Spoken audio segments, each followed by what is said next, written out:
Hola, ¿qué tal? Qué bendición poder estar nuevamente con ustedes en esta semana compartiendo la palabra del Señor. A todos ustedes, bienvenidos a este espacio del Ministerio Semilla de Vida.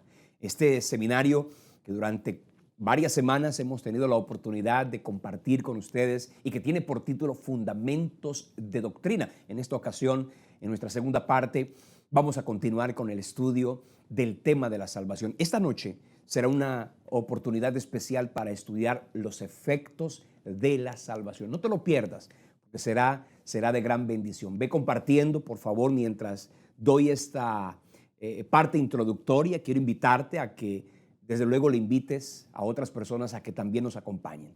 Envía este link en la transmisión de YouTube, por favor. Simplemente compártelo con otras personas. Si estás en Facebook, dale compartir y entre todos vamos a poder sembrar la palabra a muchas más personas. El Señor es tu pastor. Quiero comenzar diciendo eso. Y en este día especial, algunos de ustedes se han sentido abatidos, agobiados de pronto por circunstancias y situaciones de dificultad. Algunas personas de pronto no han tenido una persona que los cuide, que les dé un consejo, que les dé una palabra, que los acompañe en medio de su necesidad a través de una oración o de un consejo personal y directo. Hoy quiero decirte una cosa: no te preocupes, el Señor es tu pastor. Y esa seguridad, dice el salmista, me lleva a sentir y a saber que nada me faltará. Así que hoy quiero que sepas, nada te faltará, porque Dios cuida de ti, porque su amor está contigo. Y como dice el texto, aunque andes en valle de sombra de muerte, no temerás mal alguno, porque Él estará contigo. Y si esa verdad hoy es una realidad en tu corazón, primero que todo, la comenzarás a sentir y a experimentar en cada uno de los aspectos y de los momentos de tu propia vida. Así que sean todos ustedes bienvenidos. Vamos a compartir. Quiero saludar a esas personas que en este momento nos están acompañando. Si es la primera vez que te conectas con nosotros, pues quiero decirte, esto forma parte de un seminario que hemos venido compartiendo semanas anteriores y que hoy, en esta ocasión, estaremos hablando acerca de la salvación. Quiero invitarte, por supuesto, para que vayas en nuestro canal. Tenemos un canal en YouTube que tiene por título Semilla de Vida con Helio Galvis. Allí tú vas a encontrar no solamente todas y cada una de las enseñanzas que en materia de fundamentos doctrinales hemos estado compartiendo durante esta semana, sino que también vas a encontrar reflexiones cortas, muy directas y muy específicas para la necesidad que cualquiera de ustedes pueda estar teniendo. Por favor, en el canal suscríbete y de esa manera vamos a poder tenerte como parte de esta familia del Ministerio Semilla de Vida. También invitarte a que, por favor, registres las notificaciones. De esa manera, cada vez que comienza una transmisión, cada vez que se monta un nuevo contenido, a ti particularmente te va a llegar un mensaje diciéndote: aquí estamos. Una nueva palabra, un nuevo mensaje, una nueva semilla de bendición para cada uno de ustedes. Así que vamos a orar. Padre, Señor y Dios que estás en el cielo, gracias por este tiempo, gracias por este espacio, gracias por la oportunidad de compartir junto a mis hermanos tu palabra. Enséñanos a caminar contigo, enséñanos a vivir para ti, que nada nos robe y que nada nos quite la oportunidad, Dios, de conocerte cada día más. Enséñanos, Señor, a tener hambre de ti. Enséñanos a buscarte con intensidad. Como dice la Escritura, si como a la plata la buscamos y la escudriñamos como a tesoros, entonces ahí entenderemos, conoceremos, recibiremos la revelación, la inspiración, el conocimiento que nos va a dar estabilidad y solidez en nuestra experiencia espiritual y en nuestra vida cristiana, para servirte mejor y para caminar contigo todos los días de nuestra vida mientras estemos en esta tierra. Gracias te damos por cada persona, Señor, que nos acompaña. Yo te pido que los bendigas, cada hogar y cada familia, Señor. Desata sobre ellos una unción de prosperidad, de bendición y de victoria en el nombre de Jesús. Y todos decimos amén y amén. La semana pasada tuvimos la oportunidad de hablar acerca de la salvación. Dijimos, ¿qué era la salvación? Y expresábamos en ese entonces que la salvación es el resultado de un acto de gracia. Compartíamos que la gracia es descrita en las Escrituras como un regalo. Cuando expresamos esa expresión, gracias, lo que estamos diciendo es un regalo inmerecido. Cada vez que tú le dices a alguien gracias, estás diciendo en términos profundos, no lo merezco, simplemente muchas gracias. Así que cuando nosotros estamos estudiando la gracia y tenemos la oportunidad de entender que todo lo que viene de Dios para nuestra vida es un acto de gracia, que por misericordia, que por bondad, que por cada uno de esos atributos divinos el Señor nos ha permitido a ti y a mí conocerlo, eso desde luego nos da alegrías, nos da expectativas y nos da victorias. Hoy quiero que hablemos acerca de la salvación en lo que a los efectos se refiere. La semana pasada estuvimos explicando qué era lo que Dios diseñó o qué fue lo que Dios diseñó con este plan redentor. ¿Qué fue lo que Dios desde el cielo estableció para que el hombre pudiera salir de esa condición pecaminosa que humanamente es irreparable, que humanamente es irreversible? Solamente el hombre puede ser rescatado por la gracia y la misericordia del Señor. Y esto es importante que lo tengamos en cuenta para que así nuestro corazón y nuestra vida permanentemente vivan en una sensación de gratitud a ese Dios que nos ama, nos bendice y nos prospera. Hoy vamos a hablar acerca de los efectos de la salvación. En el texto de 1 Corintios capítulo 15, versículo 3, encontramos una frase que se repite mucho en las Escrituras y es que Cristo fue muerto por nuestros pecados. Esa es una frase que oímos y leemos una y otra vez en las Escrituras, en los templos, en las iglesias, en las enseñanzas, en las predicaciones, en las canciones, pero es importante que entendamos qué es lo que esto significa o a qué se refiere exactamente esa expresión de que Cristo murió por nuestros pecados.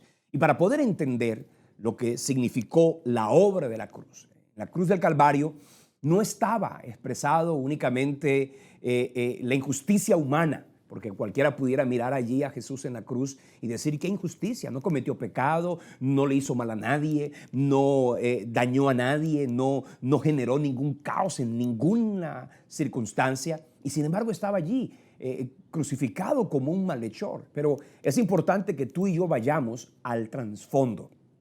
¿Qué estaba sucediendo? A veces la gente se queda solamente con lo superficial, con lo que aparentas algo y no va detrás, no va al trasfondo. Y es importante que nosotros vayamos al trasfondo de esa obra salvadora para que podamos ir analizando los efectos de esa obra redentora y así, con convicciones mucho más claras y profundas, tener certeza de que somos salvos y además, mi hermano, ver los efectos de la salvación que el Señor nos ha regalado.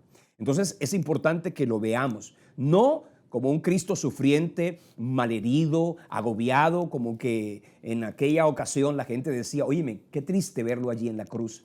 A otro salvó y fíjate que así mismo no se pudo salvar. La gente hacía lamentación por él.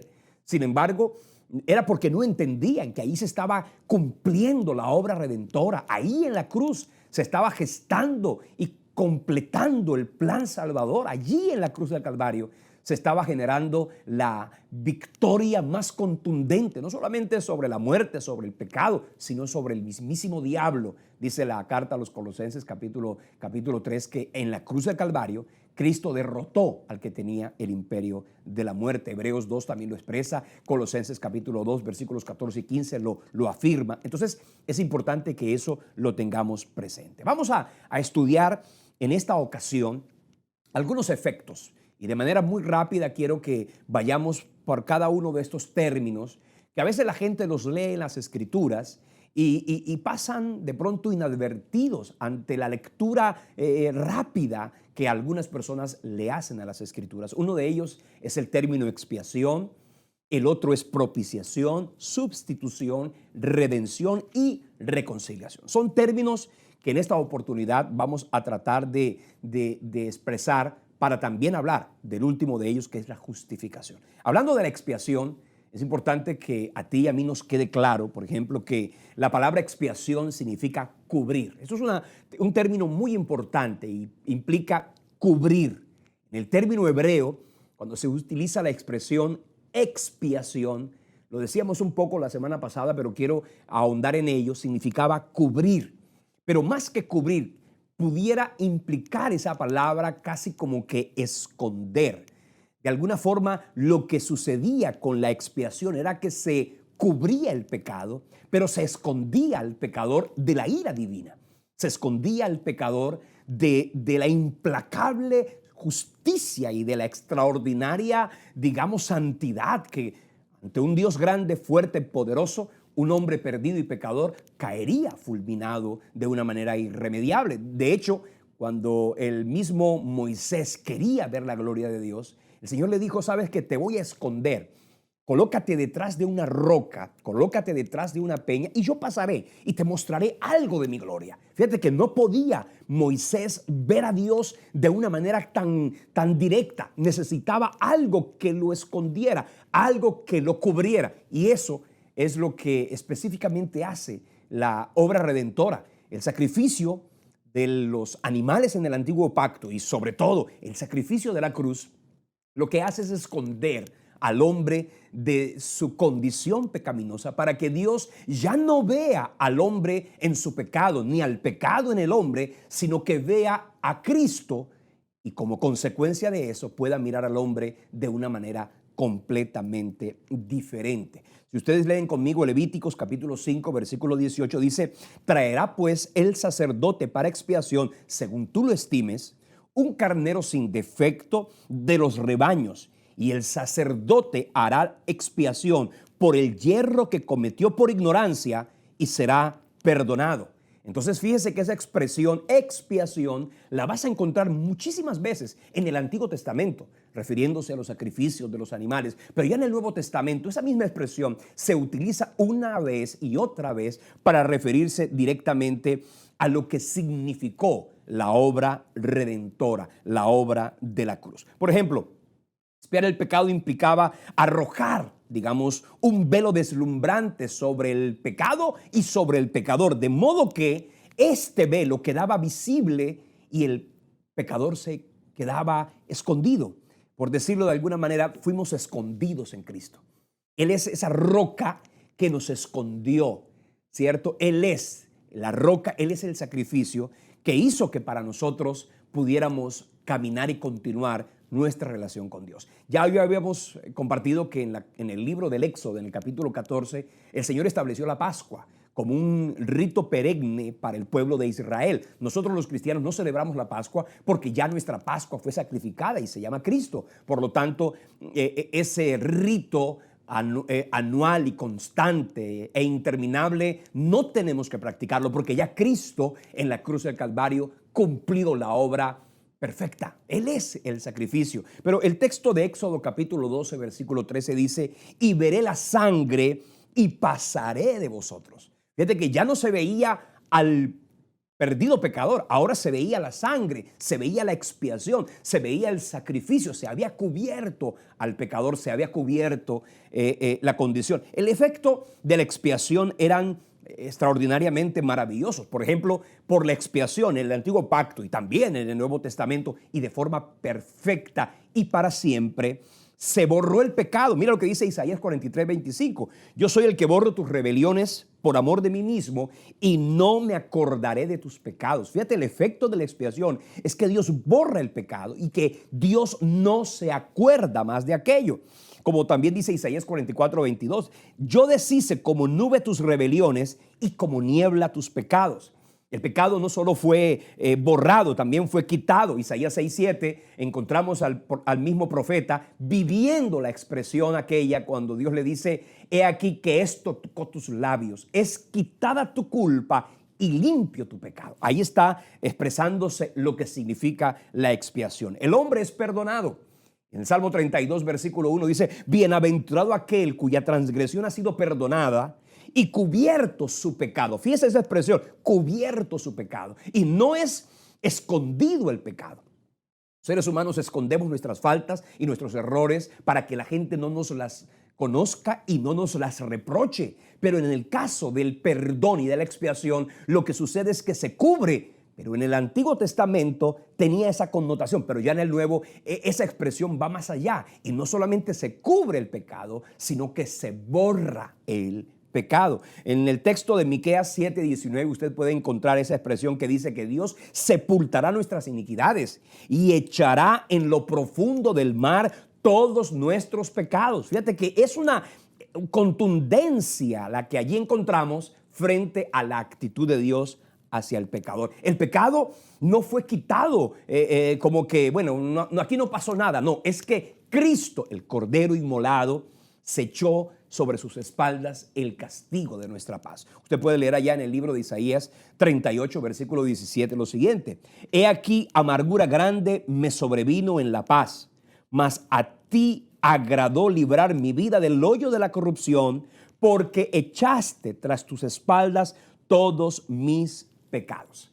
Si usted y yo encontramos esa connotación bíblica del antiguo pacto en la cruz, podemos leer entonces con mayor, digamos, conocimiento y alegría lo que dice la Escritura en la carta a los Hebreos, capítulo 9, versículo 14. Esto es importante porque los hebreos se habían convertido a Cristo. Esa carta de los Hebreos es una carta poderosa porque allí la Biblia dice y enseña el contexto que los hebreos se habían encontrado con Cristo, pero ellos estaban sintiendo cierto arrepentimiento porque ellos consideraron por un instante que era mejor volver a los sacrificios de los animales del antiguo pacto. Entonces, el autor a los hebreos lo que les está diciendo: ven acá un momentico, Cristo es superior a los ángeles, superior a la ley, superior al Moisés, superior a Josué, superior a todo. Y mira lo que dice la carta a los Hebreos en el capítulo 9, versículo 14. ¿Cuánto más? Para referirse, porque ellos querían volver a los sacrificios, querían volver a los corderos, querían volver al rito del antiguo pacto. Y aquí dice: ¿cuánto más la sangre de Cristo, el cual mediante el Espíritu eterno se ofreció a sí mismo sin mancha a Dios? Dice: limpiará vuestras conciencias de obras muertas para que sirváis al Dios vivo. Versículo 24 dice: porque no entró Cristo en el santuario hecho de mano, figura del verdadero, sino en el cielo mismo, para presentarse ahora por nosotros ante Dios, no para ofrecerse muchas veces, como entra el sumo sacerdote en el lugar santísimo cada año con sangre ajena. De otra manera le hubiera sido necesario padecer muchas veces desde el principio del mundo. Pero ahora, en la consumación de los siglos, se presentó una vez para siempre por el sacrificio de sí mismo para quitar, oiga bien, esa expresión es de expiar, de en medio el pecado. Cristo, dice el versículo 28, fue ofrecido una sola vez para llevar los pecados de muchos y aparecerá por segunda vez sin relación con el pecado para salvar a los que le esperan. Ahí encontramos de una manera hermosa el escritor diciéndole: no vuelvan a los rudimentos de los sacrificios que en ese entonces tenían como propósito mostrar lo imperfecto, lo perecedero de esos sacrificios. Más bien, miremos sacrificio perfecto, miremos al que murió en la cruz y que cargó el castigo de nuestra paz. Primera carta de Pedro 2:24 dice que Él llevó nuestros pecados en su cuerpo sobre el madero. Segunda a los Corintios 5:21 dice que al que no conoció pecado, por nosotros lo hizo pecado, para que nosotros fuésemos hechos justicia de Dios en Él. Entonces, cuando hablamos de expiar el pecado, significa cargar con el pecado, quitarlo del corazón del transgresor, quien queda entonces justificado de toda injusticia y pecaminosidad, limpiándolo de toda contaminación y santificándolo para que pueda pertenecer a la familia de Dios. El pecador muere para el pecado, pero con el objetivo de vivir para Cristo. Si vivimos, para Él vivimos. Y si morimos, para Él morimos. Dice: sea que vivamos o sea que muramos, somos del Señor. Ahora, eso es lo que a expiación se refiere. Vamos a otra connotación que ocurrió en la cruz y es la expresión de la propiciación. La palabra propiciación no es una palabra muy común en nuestro lenguaje. En el término griego, en el término neotestamentario, significaba acercar.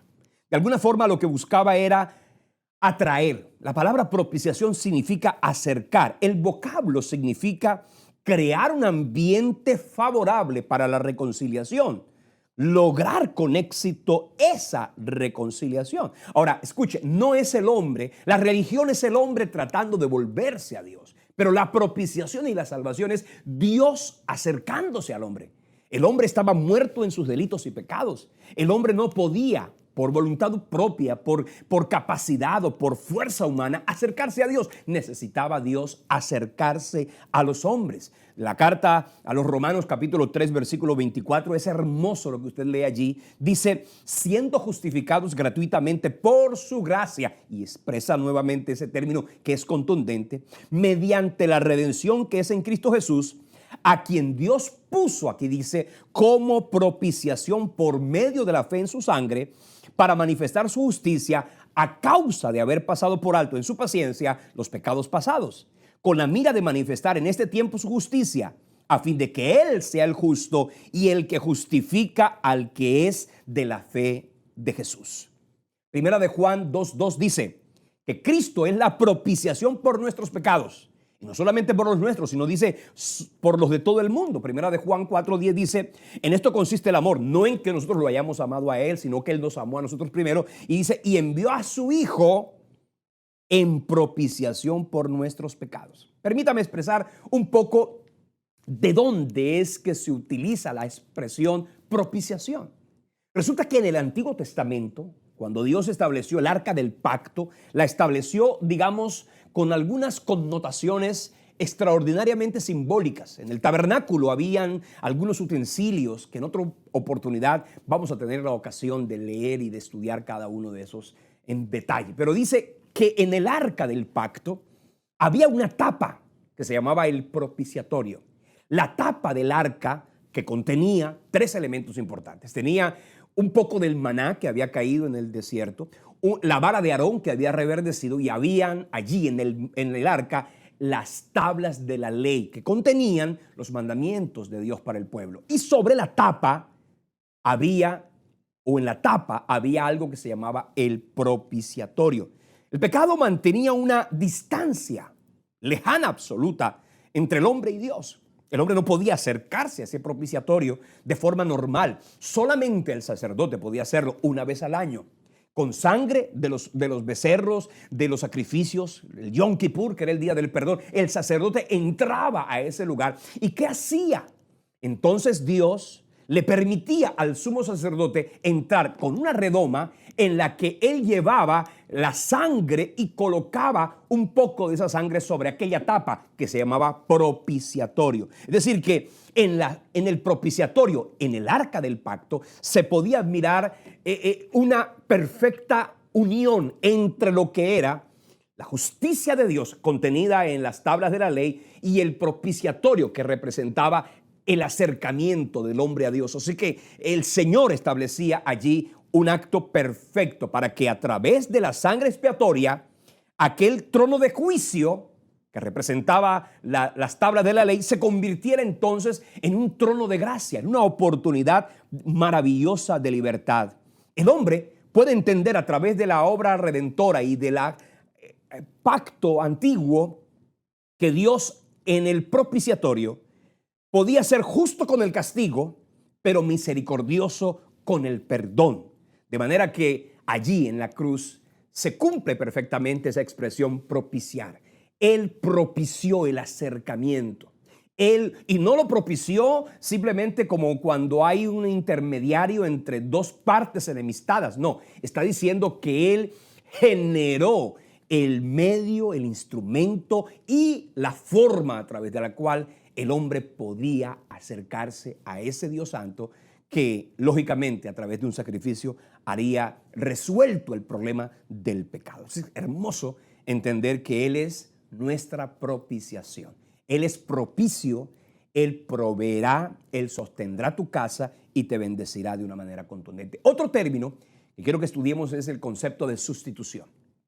Permítame expresarle que los sacrificios tenían una connotación sustituidora. ¿Qué quiere decir esto? ¿Qué quiere decir? Que los animales del antiguo pacto se convertían en sustitutos de los pecadores.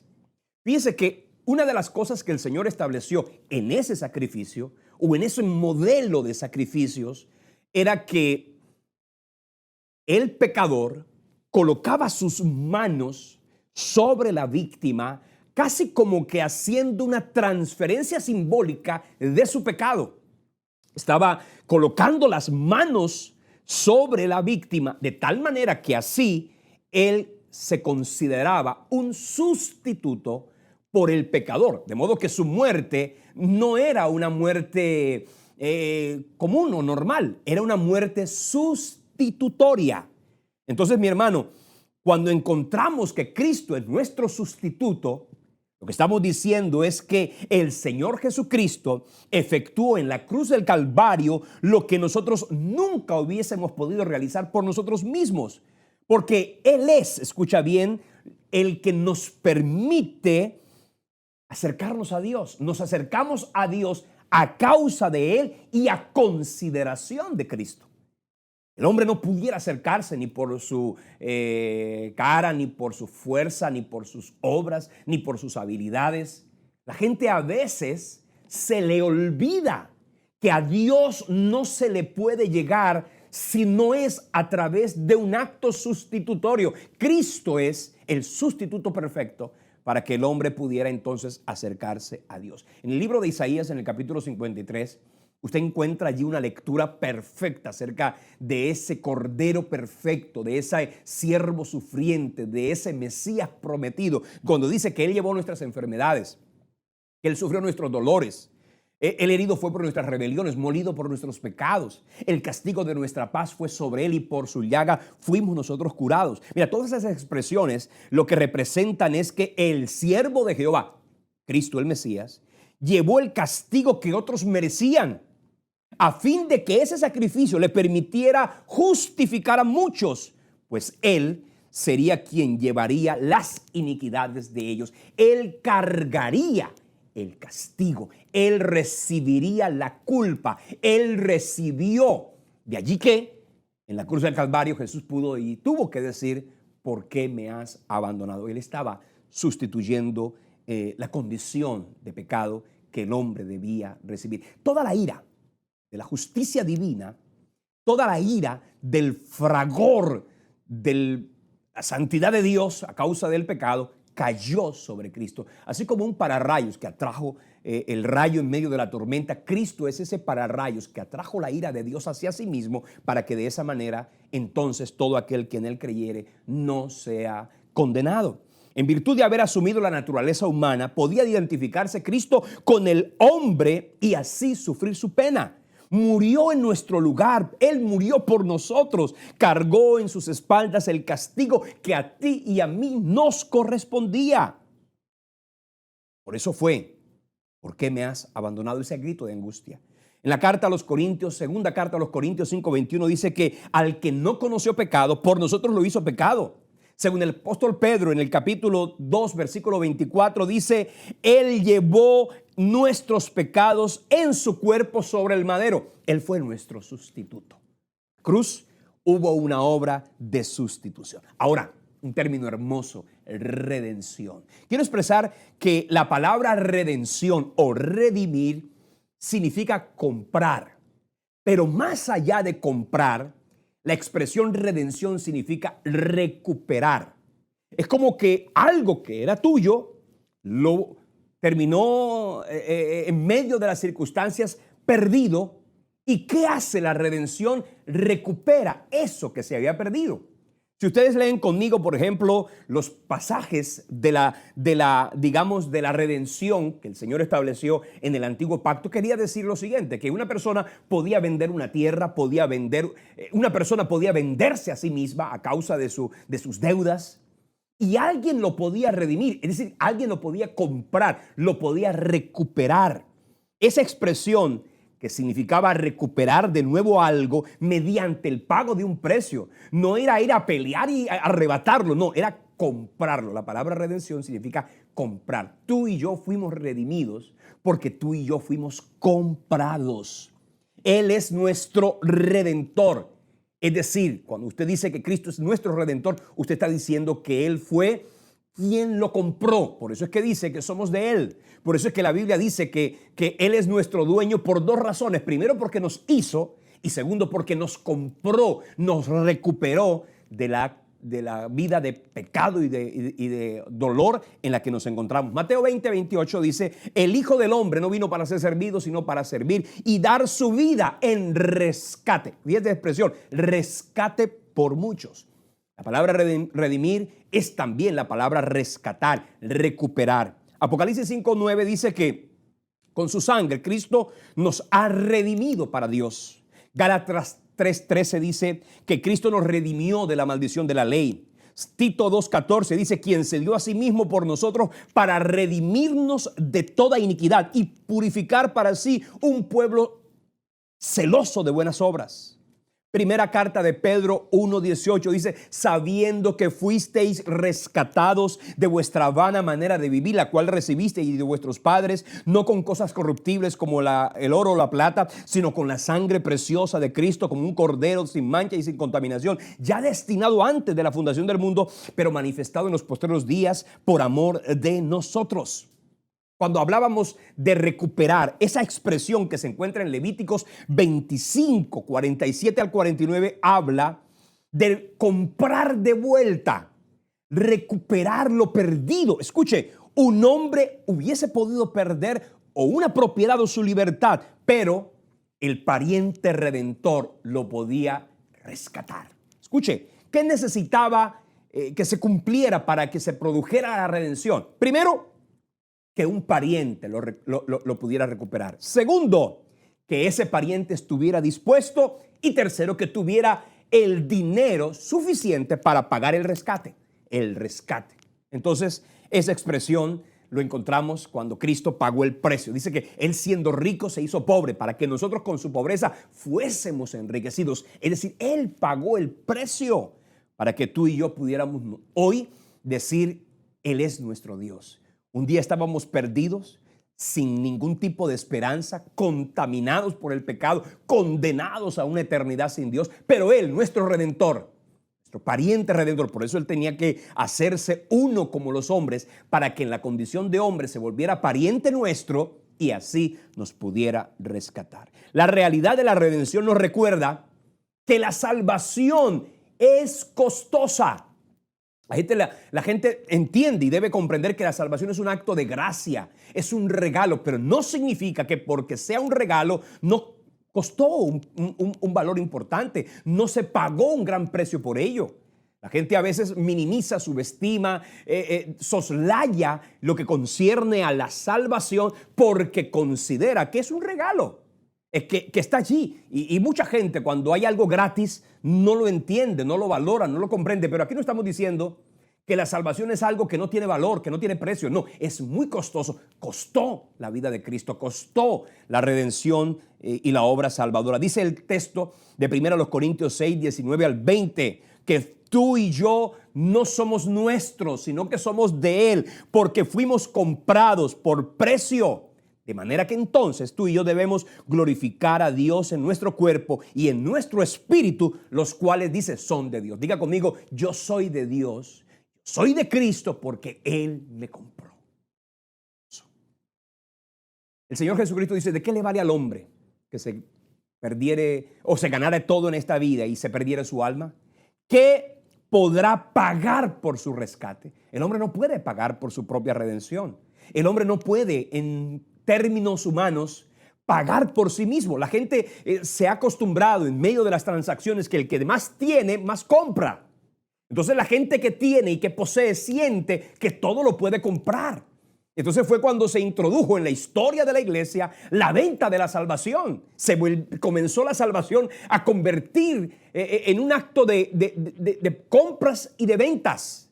De ahí fue cuando surgió lo que en la historia se conoce como las indulgencias, donde la gente compraba la salvación para sí mismo o compraba la salvación por otras personas. Y es algo absolutamente antibíblico, completamente insuficiente. Nadie, por mucho dinero que ponga, podrá salvar a nadie ni rescatarlo de su pecado. Mira lo que dice el Salmo 49, versículo 6. Los que confían en sus bienes y de la muchedumbre de sus riquezas se jactan, ninguno de ellos podrá en ninguna manera redimir al hermano, ni dar a Dios su rescate. Dice, porque la redención de su vida es de gran precio y no se logrará jamás.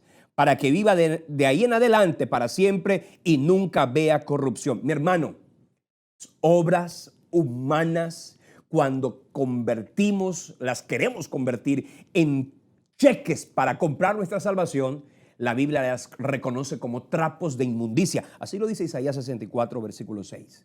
Todas nuestras justicias, lo más depurado de nuestra conducta, lo más excelente y hermoso de nuestro andar y nuestro comportamiento, cuando con ello se pretende comprar la salvación, dice la Biblia que es considerado como un trapo de inmundicia.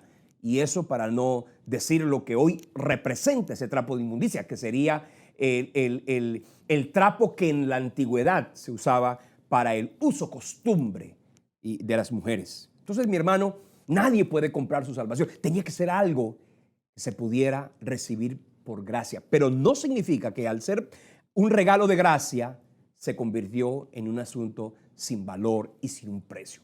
Su sangre fue la transacción para que el hombre pudiera ser redimido. Otro término importante que produjo la obra redentora en la cruz del Calvario es la reconciliación. Me gusta esa expresión reconciliación que hoy en día tanto nos hace falta a los seres humanos. Entre los hombres estamos llenos de disputas, llenos de contiendas, llenos de enemistades. El ser humano, entre nosotros mismos, estamos llenos de odio y de dolor por cualquier tipo de circunstancia. Nada más se trata de que usted lea. Hay gente que coloca una foto en Facebook, hay gente que coloca lo más lindo de lo que pudo haberle ocurrido, pero no faltan la cantidad de comentarios sangrientos, deprobables, reprochables, que la gente expresa porque el corazón del hombre está lleno. El pecado produjo eso, ya lo expresábamos, que allá en el huerto del Edén ocurrió. Pero Cristo no solo nos dio la capacidad de reconciliarnos entre los hombres. Lo más importante de la obra de la cruz es que Cristo pagó el precio para que los hombres nos pudiéramos reconciliar con Dios. Mira lo que dice 2 Corintios 5, 18 y 19. Todo esto es de Dios, el cual nos reconcilió a sí mismo y nos dio el ministerio de la reconciliación. Dice aquí, porque Dios estaba en Cristo reconciliando consigo al mundo, no imputándole a los hombres sus pecados, y dice que más adelante nos entregó la palabra de la reconciliación. Mi hermano, Romanos 5:10 dice, porque si siendo enemigos fuimos reconciliados con Dios por la muerte de su Hijo, mucho más estando reconciliados seremos salvos de su ira. Colosenses capítulo 1 versículos 20 al 22 dice, y por medio de Cristo reconciliar consigo todas las cosas, las que están en la tierra como las que están en los cielos, haciendo la paz mediante la sangre de su cruz. Y a vosotros también, que erais en otro tiempo extraños y enemigos en vuestra mente, haciendo malas obras, ahora nos ha reconciliado en su cuerpo de carne por medio de la muerte, para presentaros santos y sin mancha e irreprensibles delante de él. Quiere decir que Cristo es el puente que une a dos partes enemistadas. Él es la reconciliación.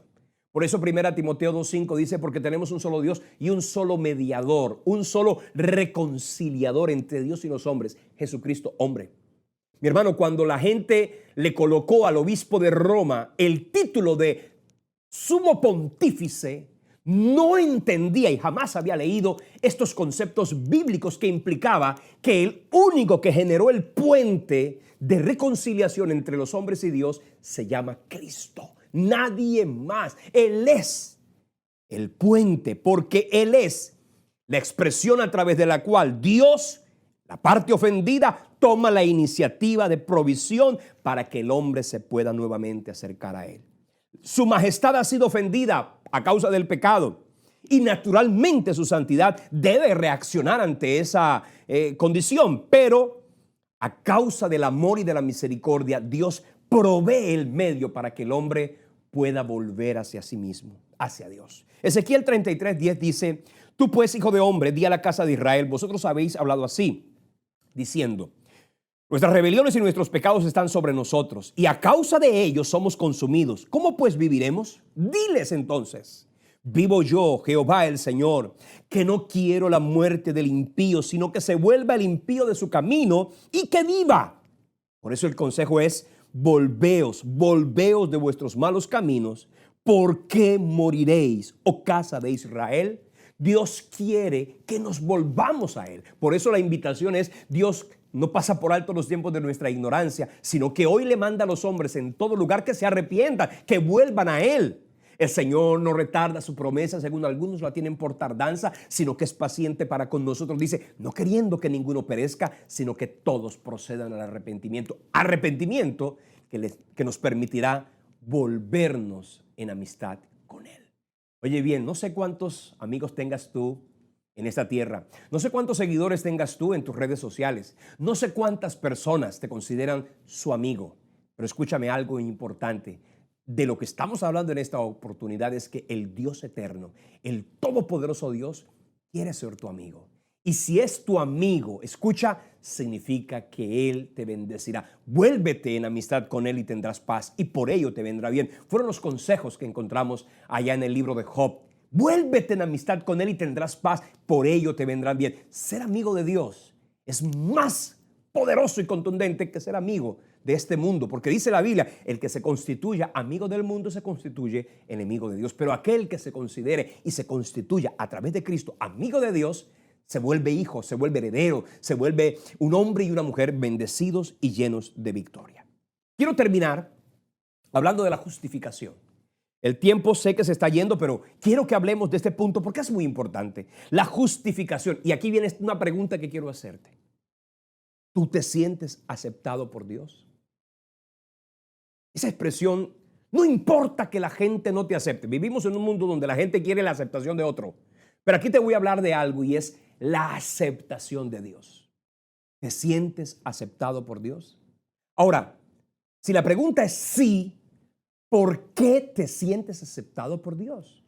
No, porque es que Él es Dios bueno, porque Él es Dios de amor, porque Él es un Dios de misericordia, porque Él es un Dios hermoso, porque Él ama a todo el mundo. Escucha, el fundamento del que tú y yo nos permita ser aceptados por Dios no es porque tú y yo somos frágiles o vulnerables o débiles o tristes o afligidos. No, lo que nos hace aceptos delante de Dios es la obra de la cruz.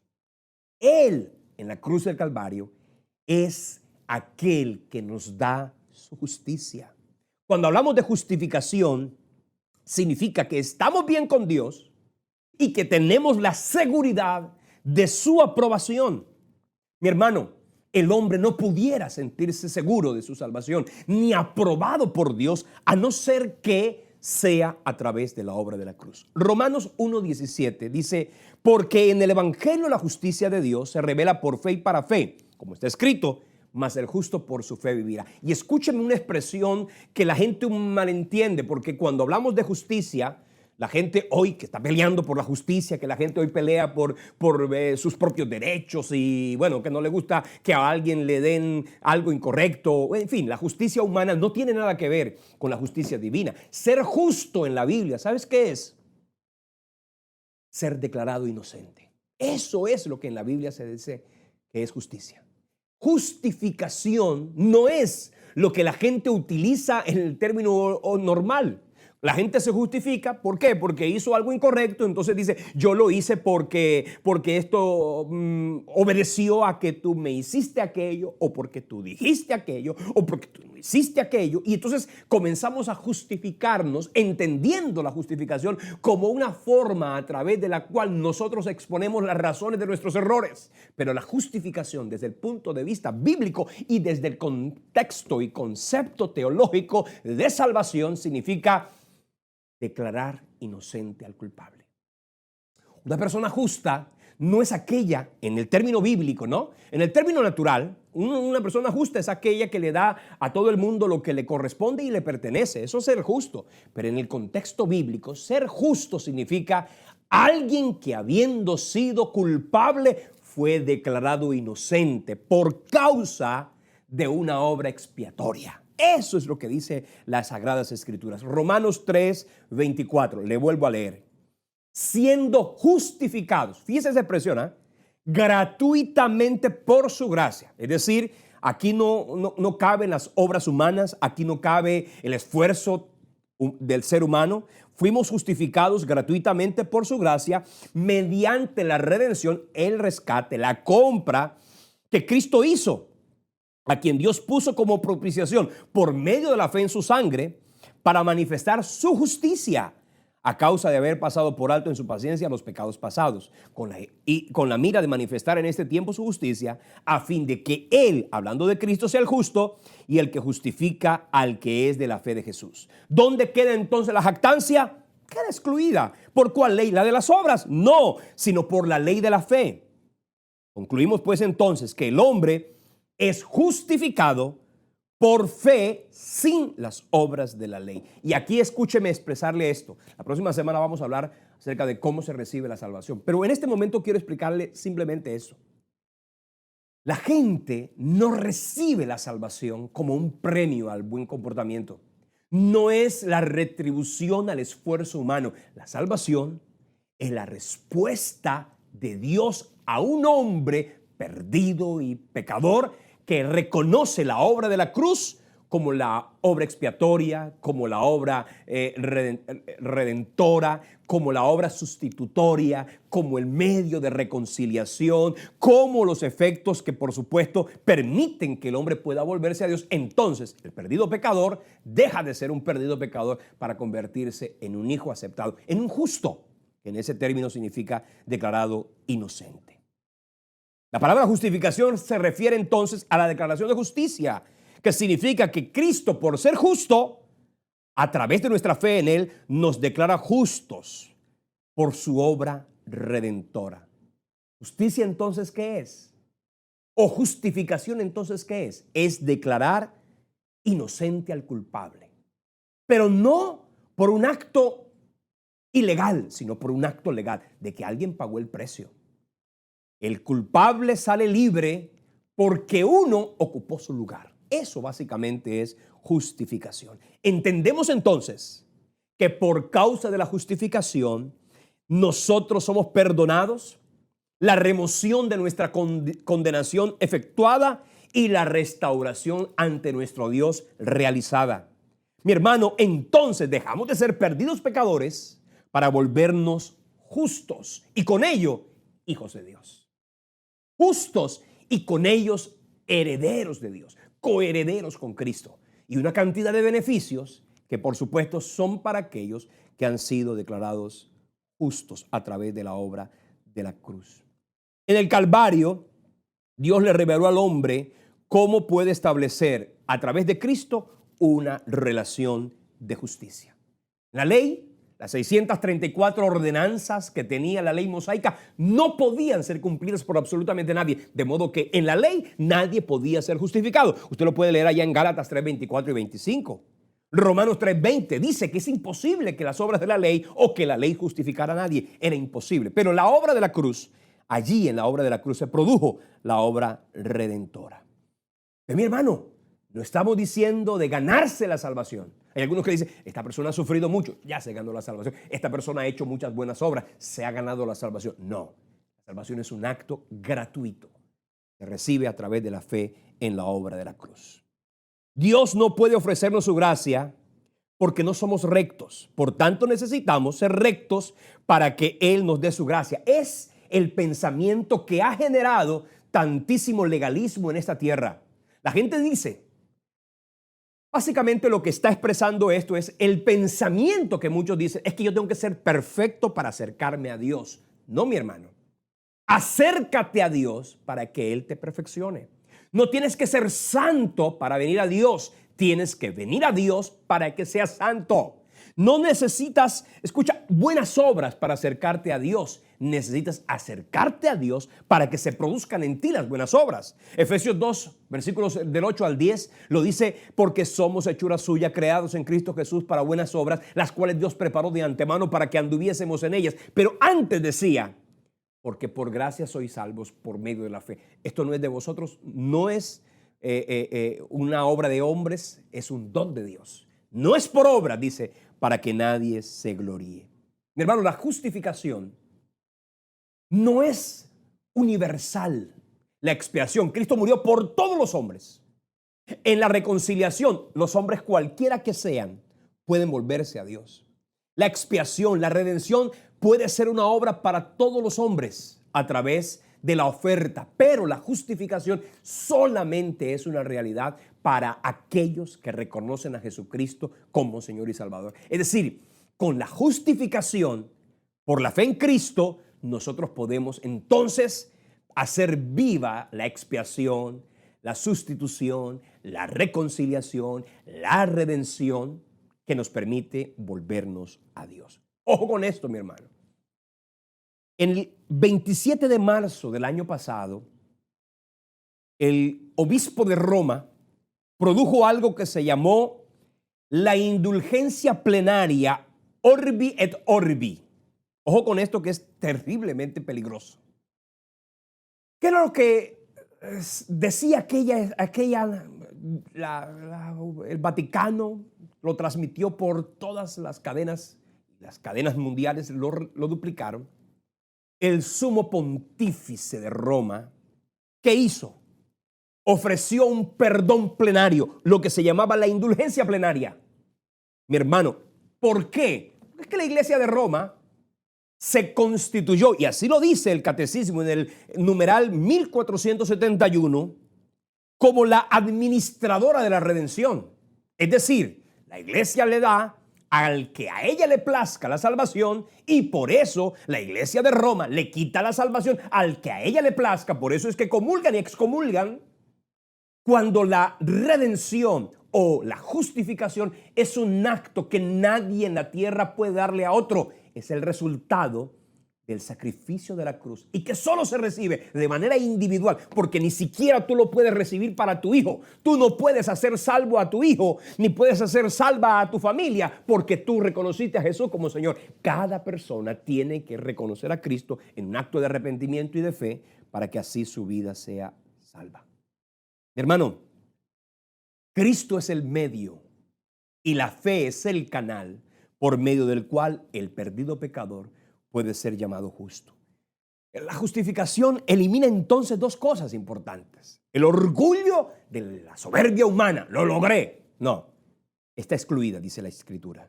Y además se elimina por esa obra misma el temor de ser muy frágil y muy débil y muy incapaz como para que nosotros podamos acercarnos a Dios. Todo el hombre, todo ser humano puede acercarse a Dios a través de ese acto de bondad, donde Cristo mismo, instrumento de Dios para la redención de los hombres, puede extender la justicia para que los hombres retornen al Padre. Hermanos, son términos que obviamente están en las Escrituras, que la gente los lee y que se convierten en instrumentos de bendición a la hora en que cada uno de nosotros los entiende con completa claridad.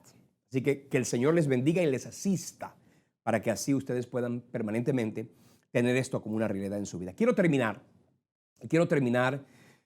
dándole gracias al Señor por cada uno de ustedes. Quiero terminar bendiciéndoles en el nombre de Jesús.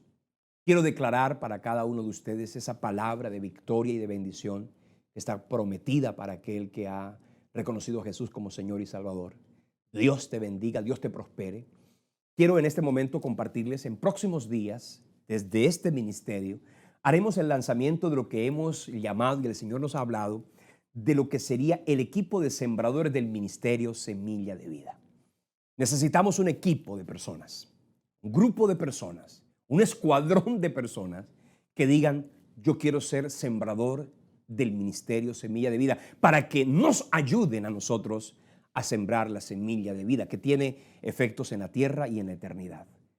Lo que pretendemos con eso es que Dios te constituya a ti como patrocinador de este ministerio, como una persona que permanentemente, con su contribución de manera cotidiana, asidua, siembre en este ministerio, y así podemos tenemos varios proyectos, necesitamos alcanzar y llegar a muchas más personas. Tenemos proyectos que necesitamos de tu bendición, de tu ofrenda, de tu oración, para que Dios nos ayude a sacarlos adelante.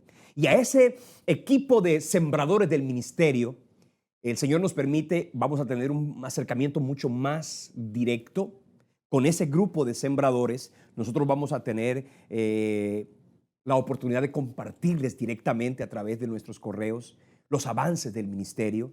Vamos a tener una cercanía especial, vamos a tener webinares con esas personas de temas específicos y van a ser obviamente una bendición para ambos, ustedes y nosotros.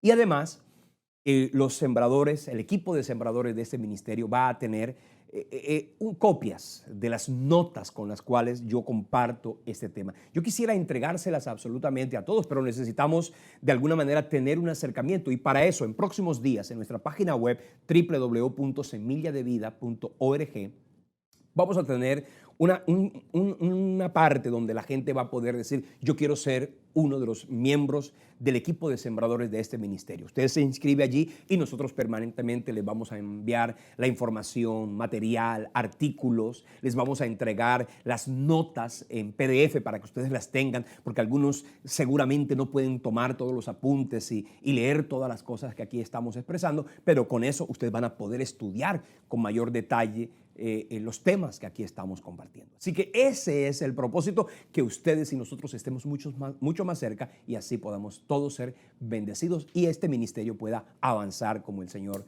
nos ha prometido. Que el Señor les bendiga. Próximamente les vamos a dar más detalles de esto. Que Dios les guarde. Muchísimas gracias.